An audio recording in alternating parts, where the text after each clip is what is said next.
তো আমরা এখন আছি এমন একটা জায়গা যেটার নাম হচ্ছে কিস প্লেস। মানে এই জায়গায় আইলে ওই যে উপরে সাইনবোর্ড অনেক কিছু দেওয়া আছে পাশে। সো এরকম এই জায়গায় কাহিনী ঠাই নয়, এত কিছু বিশ্লেষণ এখানে করার দরকার নেই। আর এদিকে স্যার আমরা আসলাম একটা ঘড়ির দোকানে, যেখানে আওয়ার পর একটা ঘড়ির দাম বাংলাদেশি টাকায় 1.5 লাখ টাকার উপরে। এই যে ঘড়িটা দেখতে পাচ্ছেন, এই ঘড়িটার দাম প্রায় 1.5 লক্ষ টাকার কাছাকাছি। হে গাইস, আসসালামু আলাইকুম, দুবিয়া.com থেকে আমি Sheikh Nila and welcome to another new blog. কি অবস্থা সবার? আশা করছি সবাই খুব ভালো আছেন। আল্লাহর রহমতে আমি অনেক ভালো আছি। নতুন একটা ব্লগে সবাইকে জানাই স্বাগতম। আজকে আমার লগে আছে আমার একমাত্র ছোট ভাই, বাবা এবং আম্মু তারাও আছে। মানে তারা গেছে গাড়িতে, আর আমি আর আমার ছোট ভাই যাইতে আছি একটা জায়গায়। আস্তে আস্তে সবকিছু আমাকে মধ্যে কমু। তো আজ এমন একটা জায়গায় যাইতে আছি, যে জায়গাটা আমার সবচেয়ে জীবনের অপছন্দের একটা জায়গা। আলবা একটা শহর আছে আমাকে ওই জায়গায় প্রায় বলতে পারেন যদি সাইকেল নিয়ে যাই তাইলে আধা ঘন্টা বা 40-50 মিনিটের মতো লাগে, আর যদি গাড়ি নিয়ে যাই তাহলে একটু সময় কম লাগে। তো আম্মু আর বাবারে বলছি তোমরা গাড়ি নিয়ে যাই শুরু করো বাজারঘাট করা। আমি আর আমার ছোট ভাই যতক্ষণ পর্যন্ত যাইতে সময় লাগে আমরা এতক্ষণ সময় লেগে যাবো। কোনো ধরনের তাড়াহুড়া নাই, নিরিবিলি আমরা যাইতে আছি। কারণ ওই শহর দেখার আমার কোনো ধরনের ইচ্ছা নেই, কারণ ওই শহরে ইতালিয়ান মানুষের তো বাঙালিরাই থাকে বেশি। বাঙালি থাকে চায়না, পাকিয়া ইন্ডিয়ান আর বিভিন্ন দেশের মানুষজন থাকে। তো গাইস আমরা এখন আছি ইতালির একদম সাগরের কিনারে। তার সাগরের কিনারে দিয়ে বাতাস খেতে খেতে আমরা যাচ্ছি। খুব একটা সাগরের পাড়ের দৃশ্য দেখাতে পারবো না, এর কারণ হচ্ছে যে সাগরের পাশের দৃশ্য যদি দেখাতে চাই তাহলে আমার ইউটিউব বলবে যে এখন যাইতে পারো। সো আমরা এখন আছি এমন একটা জায়গা যেটার নাম হচ্ছে কিস প্লেস। মানে এই জায়গায় আইলে ওই যে উপরে সাইনবোর্ড অনেক কিছু দেওয়া আছে পাশে।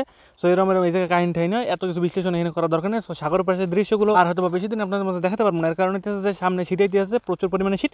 শীতের মধ্যে খুব একটা এরকম খোলামেলার ব্লগ বা খুব একটা মানুষজনের সাথে আপনাদের পরিচয় করাতে পারবো না। সো আমি আর আমার ছোট ভাই এই জন্য ভাবলাম যে একটু গরমের মধ্যে দুইজনে মিলে নিরিবিলি আমরা একটু ঘুরতে চাই। মূলত এই আলবা শহর দেখার আমার কোনো ধরনের ইচ্ছা আমার নাই, আর ভবিষ্যতে আমার হইবে না। এই শহরটা খুবই অপছন্দের একটা শহর, খুব একটা ভালো এই শহরে যাইতে আমার লাগে না, এই এলাকাটা যেতে লাগে না। খুব একটা গাদা একটা শহর বলতে পারেন, নোংরা একটা শহর। তো আমরা যে এলাকায় থাকি এটা হচ্ছে জুলিয়ানগর শহর। সো এই শহরটা আমার কাছে সবচেয়ে পছন্দ, কারণ জন্মের পর থেকে আমি এই শহর দেখে বড় হয়েছি, আর এগুলো বলতে পারেন এই এলাকারই দৃশ্য। সো আমরা এই আলবা শহরে যাওয়ার মূল কারণ হচ্ছে যে প্রায় সময় আমাদের এই বাংলাদেশি বিভিন্ন ধরনের খাবার দাবার লাগে। সব খাবার দাবার না, কিছু কিছু খাবার দাবার যেমন চাল ডাল এগুলো টাইপের, রসুন টসুন এগুলো ইতালিয়ান মার্কেটে পাওয়া যায়। বাট কিছু কিছু জিনিস আমাদের কিনতে ওই মার্কেটটাতে যাওয়া লাগে, কারণ বাঙালিদের দোকান আছে ওইখানে। সো আজকে আমরা ওখানে যাচ্ছি, মূলত ওখানে গরুর মাংস লাগবে, তারপরে বিভিন্ন ধরনের বিরিয়ানি মশলা, তারপরে হালিমের মশলা, বিভিন্ন ধরনের জিরা, তারপরে বিভিন্ন খাবার দাবার বলতে পারেন, এগুলো আনার জন্যই মূলত আমরা ওখানে যাচ্ছি। বাবু যেই শহরটা যাইতে আছি, ওই আলবা যে এলাকাটা যাইতে আছি, মূলত ওই এলাকাটা ভালো। এইটা হচ্ছে আলবা এলাকার দৃশ্য। আমার কাছে এই এলাকাটা অনেক পরিমাণে ভালো লাগে, বাট ভালো লাগে না একটা কারণে, খালি আমাকে দেশে মানুষজন হেন একটু বেশি। সব দেশের মানুষের তো আমাকে দেশে মানুষের সংখ্যাটা হেন একটু বেশি, পাশাপাশি ইন্ডিয়ান থাকে, পাকিয়া থাকে, এই জিনিস লেগে আমার এই এলাকাটা বেশি একটা ভালো লাগে না। কারণ গায়ে খালি বাঙালি বাড়ি কি একটা অবস্থা আইছে, বিদেশি মানুষ, বাঙালি মানুষ কি বিদেশি ভালো। আর সি বিচের এলাকাগুলো দৃশ্যগুলো এত পরিমাণে সুন্দর, যদি আপনাদের সামনাসামনি যদি না দেখাতে পারি তাহলে আমি আসলে বিশ্বাস করতে পারবো না। তারপর ভিডিওর মাধ্যমে যদি একটু বিশ্বাস করতে পারি। আমরা এখন এই রাস্তাটার মধ্যে আছি, এই রাস্তাটার বাম পাশে দেখতে পাচ্ছেন যে আর এদিকে সাইড দেখেন একটা বেড়ারে পুরো সাইকেল দিয়ে ঢাক্কে লাইছে, হাজার হাজার কোটি কোটি সাইকেল সাগরের পারে লাইন দেওয়া, দেখতে ইতালি আইতে। আমরা এই আলবা শহরে আইবার তারপর দিয়ে ঘন্টা বাজে আছে, মানে ওই গির্জার ভিতরে টাইম হয়ে গেছে, ওই মানে মোনাজাত মানে বিভিন্ন ধরনের ধর্মীয় নীতি অনুষ্ঠানে শুরু হয়ে গেছে সময়, আমি ঠিকভাবে জানি না। বাট আমার ছোট ভাই বেশিরভাগ এই যে ঘন্টাটারে পছন্দ করে, শব্দটা পছন্দ করে। এই লিগে যখনই আসলে এই পার্কটার মধ্যে যায় তখনই আশা করে যে ঘন্টাটা যেন একটু বাজে, তখন একটু দেখতে পারে। আর এটা হচ্ছে সেই মাঠ, যে মাঠের মধ্যে আসলে কোনোদিন আমরা দেখতে পারেন না যে একটা ইতালিয়ান বই রয়েছে, হারাটা বছর দেখবেন, নইলে বাঙালি নয়তো অন্য পাকিয়া অন্য দেশে মানুষ বসে। এরপর ছোটো ভাই একটা বাঙালি দোকান থেকে ছোটো একটা জুস আনিয়ে খাইলো, পরে দেখলাম জুস কেমন লাগলো, বলো যে জুস ভালোই লাগলো।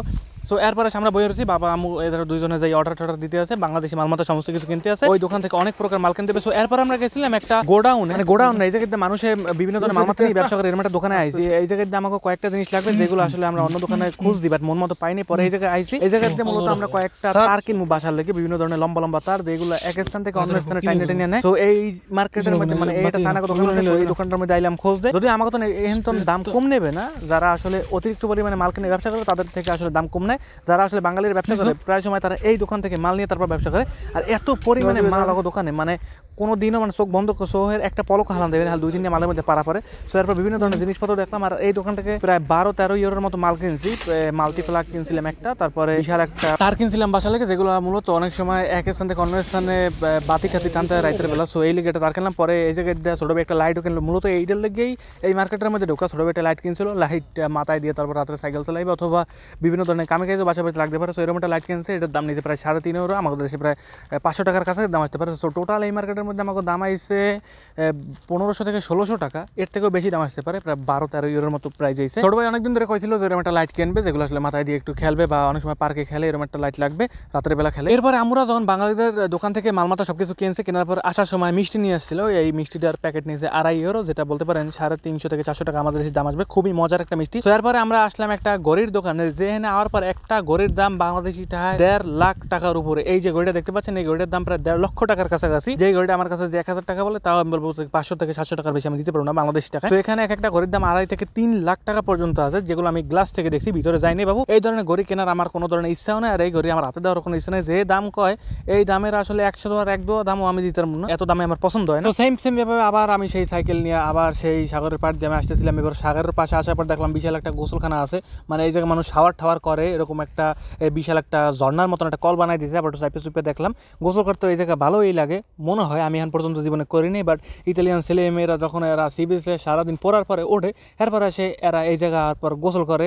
আর এটা হচ্ছে একদম সাগরের পাড়ের দৃশ্য, আমার কাছে সবচেয়ে পছন্দের একটা দৃশ্য। তো এই জায়গাতে আমাদের প্রায় সময় আসা হয়, প্রায় সময় এখানে ইতিহাস ঐতিহ্য মিশে আছে, পছন্দের একটা স্থান। এরপর আমরা চলে আসলাম বাসায়। আর বাসায় আসতে আসতে দেখি কি আমরা ইতালিতে যত ধরনের মালমাত্তা কিনি সব মাল হয়েছে বরফের। সো এই মালগুলো গাড়িতে থাকতে থাকতে থাকতে থাকতে পানি পুনি ছাড়িয়ে দিচ্ছে। এটা হচ্ছে গরুর মাংস। পানি পুনি ছাড়ার পর ঘর বাড়ি গেছে মা ইকিয়া ভিতরে, তারপর মাছ মাছ যেখানে আসলে সবাই খেলে খইয়ে টইয়ে গেছে প্যাকেটে। ইতালি বা ইউরোপের যেই সব দেশে আমি যেই ধরনের জিনিসপত্র কেনেন না কেন, সব মাল হচ্ছে বরফ দেওয়া। যদি এটা আসলে ফ্রিজে রাখার মতন জিনিস হয়, কোনো জিনিসে তাজা আমি পাইবেন না, শাকসবজি এই যে মশলা টসলা ছাড়া।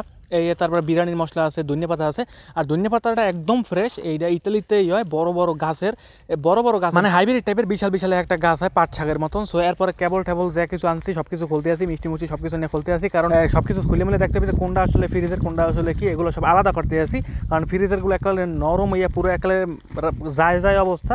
তো এরপরে মিষ্টিটার একাল ঠিকঠাকভাবে বাসায় আনিয়া এরপরে আসলে ফ্রিজের মধ্যে রাখার জন্য এখন একদম উপযোগী। আর মিষ্টির মধ্যে ভিতরে একটা ক্রিম দেওয়া আছে, ক্রিমটা লেগে মিষ্টিটা আরো বেশি ভালো লাগে। আর উপরে যে সাইডটা আছে, আমি আসলে কোনো ধরনের ফুড রিভিউ না, তারপরে বলি উপরে যে সাইডটা আছে এটা মুরমুর টাইপের বা কসকসি এক প্রকার চিনি আছে, ক্যাসক্যাস করে। তো ওই টাইপের চিনি দিয়ে বানানো সবচেয়ে পছন্দের একটা মিষ্টি। এরপর আসলে কেবলগুলো ছোট ভাই আনবক্সিং করতে শুরু করলো। ছোট ভাই দেখাইতে পারেন, কারণ ছোট ভাইয়ের গায়ে ড্রেস নাই, এই জন্য আসলে দেখাইতে পারিনি, খুবই দুঃখিত। তো এরপরে কেবল টেবল উপরে অনেক কিছু আঁকা টাকা দেখলাম, আর বেশি কিছু খুব একটা পড়তে পারি না। বিভিন্ন ভাষা, চায়না ভাষায় লেখা, ইতালিয়ান ভাষায় লেখা, যতটুকু পারছি। আর আমাকে এই বাসায় প্রায় 10 থেকে 15টা কেবল লাগছে, মানে মাল্টি ফ্ল্যাগ লাগছে। আর এই ফ্ল্যাগগুলো এক একটা 5 ইউরো 4 ইউরো, মানে আমাদের দেশে টাকা 600-700 টাকা করে, জানি না আমাদের দেশে কিনতে গেলে হয়তো কয় টাকা লাগতো। সো এইটা বিশাল একটা তার আনছি, বিভিন্ন সময় ঘরের মধ্যে জ্বালাই করতে লোক ঠোক ডাকা লাগে, অথবা মাঝে মাঝে ইঞ্জিনিয়ার বা বলতে পারেন যে মিস্ত্রি টিস্ত্রি যদি আসে, এদেরকে দিয়ে আসলে কোনো রকমের কাম কাজ করানো যাবে, এরকম একটা তার কিনে আনছি। তারটা একটা ঘরে পুরো 1-2 বার করে প্যাসেঞ্জার যাবে, বিশাল একটা তার। তো দেখতে দেখতে আজকের ব্লগ অনেক বড় হয়ে গেছে। আপনাদের মধ্যে দেখা হবে পরবর্তী কোনো নতুন ব্লগে। সবাই ভালো থাকবেন, সুস্থ থাকবেন, নিজের খেয়াল রাখবেন। যদি ভিডিওটা ভালো লাগে থাকে তাহলে লাইক করবেন, চ্যানেলটা ভালো লাগলে একটা সাবস্ক্রাইব করবেন। দেখা হবে পরবর্তী ভিডিওতে। সবাই ভালো থাকবেন, সুস্থ থাকবেন, নিজের খেয়াল রাখবেন, 2 বার জন্য দোয়া করবেন। বাই বাই সবাইকে।